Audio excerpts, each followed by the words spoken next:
New at 4, Governor Mike Braun responding to criticism from President Trump over the weekend about the Indiana Senate's decision not to reconvene and vote on redistricting. The president's social media post targeting the governor, along with state senators Rod Bray and Greg Good. Well, now Governor Braun says he has spoken with the president. He did that today. He says he stands with the president, calling for the state Senate to bring redistricting to a vote. On a separate post today, the governor condemned the swatting incident targeting Senator Good yesterday evening, just hours after he was named in President Trump's post. Governor Braun saying in part, targeting elected officials and their families in their homes or private lives has no place in Indiana. So you've got Governor Braun taking heat from the president, lawmakers taking heat from the governor and the president, harsh words back and forth and all around. Safe to say things have kind of reached a boiling point on this whole redistricting issue. It's a lot. And I think a lot of people want to know, is there a chance this could still happen? Could the president and the governor do enough arm twisting to change some senators' minds? And so I asked political analyst Laura Merrifield Wilson about that. She's a political science professor at UND. Here's what she told me.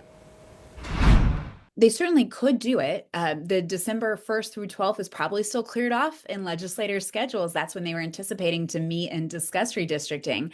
I think politically, though, it's a lot more complicated than that. Because when you've issued this kind of statement, it is a mic drop in terms of pursuing a policy.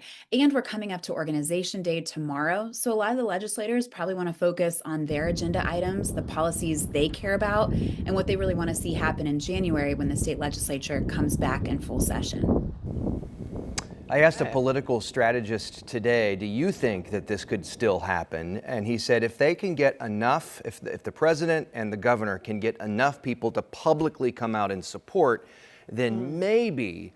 But you've got lawmakers like Senator Leising, who we talked with on Friday, who said there's nothing that's really going to change her mind. She's asked constituents. They clearly don't want it. She's not going to. In fact, she was invited to the White House this week, and she declined the invite. Well, the fact of the matter is anything is possible as we're moving forward. Things could always change. I'm always thinking about the long game. If, let's say, if this was Republican or Democrat, it is Republican, but if it was Democrats, it could also swing the other way. Right, so, under a Democratic you're making these short game decisions, the short-term decisions, and what could be the potential impacts be, the implications be down the line. So state lawmakers, including Senator Rod Bray, they're back at the State House today ahead of Organization Day tomorrow. Big day coming up tomorrow. Yes, and our Emily Longnecker attended today's meeting to take our questions about redistricting and President Trump's comments directly to Senator Bray, but he refused to answer questions. Emily did speak with other state lawmakers today about potential future discussions or votes on redistricting, and we will hear what they had to say